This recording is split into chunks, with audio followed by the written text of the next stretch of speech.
Every time a child is born, we say, this the one? Is this the one? They say a Sunday child is a special child. Child born on Sunday. It was Christmas Eve in the year 1965. At pastor's house, they was up expecting a new visitor. 9-pound butterball baby boy to join the firstborn daughter.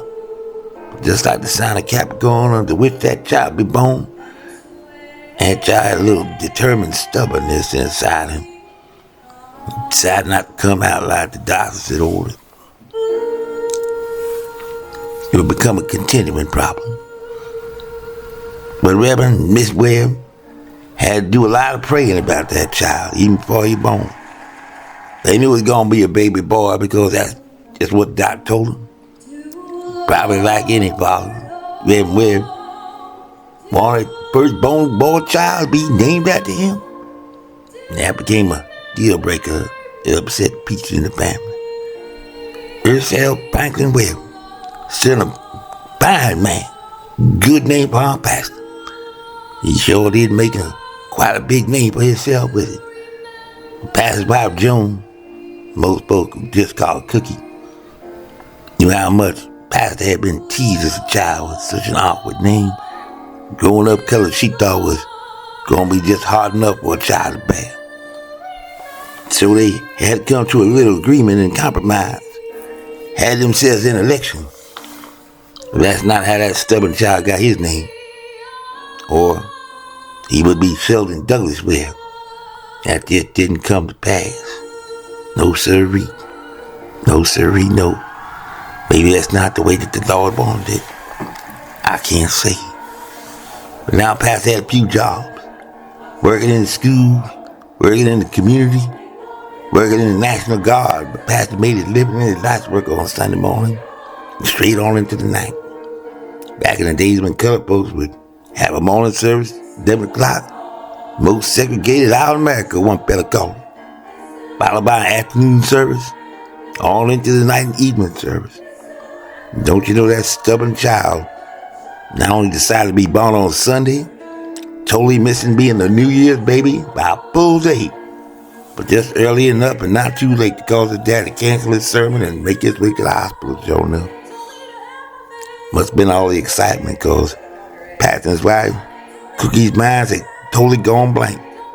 Couldn't recall the name that they had chosen for him when that child had finally decided to arrive. Michael may be an archangel to some folk. David may be a king to others. But on that day, that was just the most popular boy's names that the child's parents could remember. That's just the way it was. After that day, wasn't nothing trouble for the rest of the world from there, because that child was born with some kind of fire burning deep inside him. The shining light that would just never go out, just burn brighter more and more every day. His parents knew there were some big problems in those Jersey City public schools.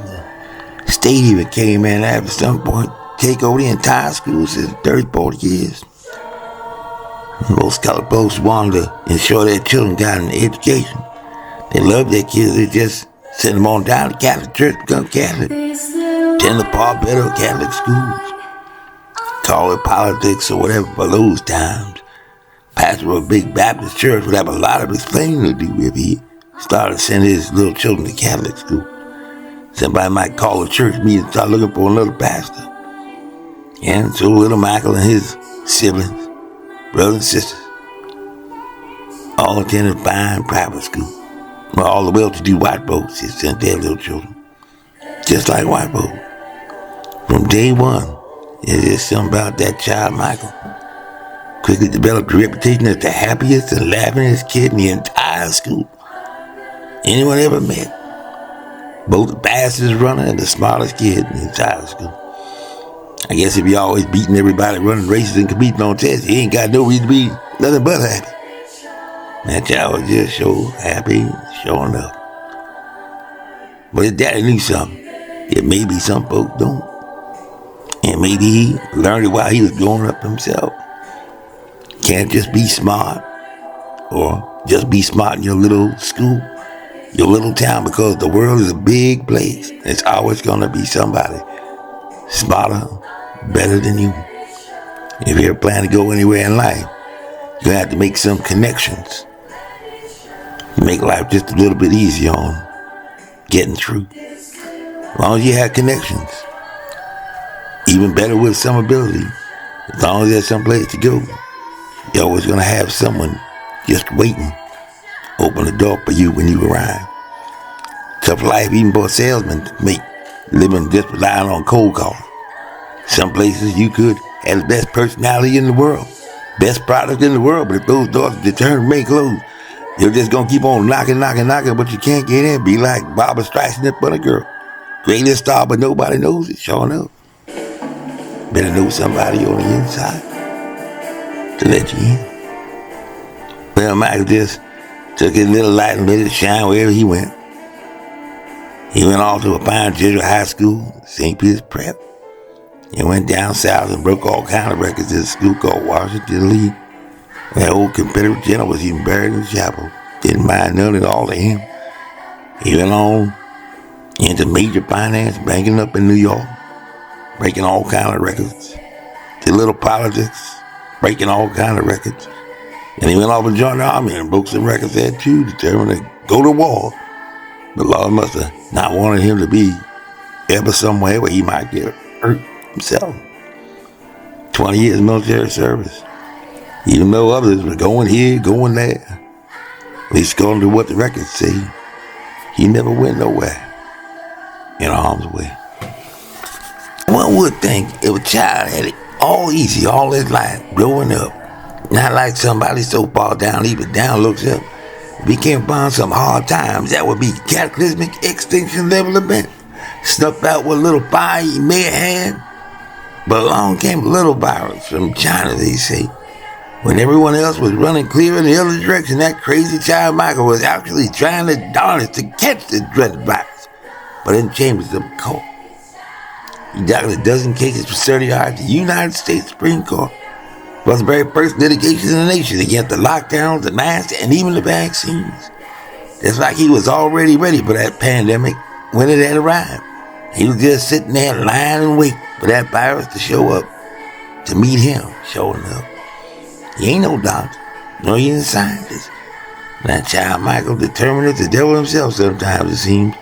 He even got the CDC to add that novel virus to the select agents and toxins list to ensure that it couldn't be used for evil purposes and get in the wrong hands. While he was there, he even got CDC to add SARS to that list too. And that had been discovered over 20 years ago. Not even one scientist or doctor had even gotten around to that. Just like a vacuum, maybe. When nothing is there, something is gonna fill it. Fill that void. Somehow, that child Michael, already prepared to meet that moment. And only God in heaven may know how or why. Now that child's out running for school board again. He doesn't even have a child in public school. Not a teacher, never attended public school in his life. But you know what? And they closed those doors in those schools for 2 years. He's the only person in America bring a case to hold those school officials accountable for what they done. And maybe that's because, just like his daddy and even Martin Luther King Jr., and it's just what some preachers' kids do like natural. Apple never falls far from the tree, they say. Maybe just like a science. They say a Sunday child is a special child. Child born on Sunday. And every time a child was born, we say, he's just the one. He's just the one. This message was approved by Major Mike Webb. Honest.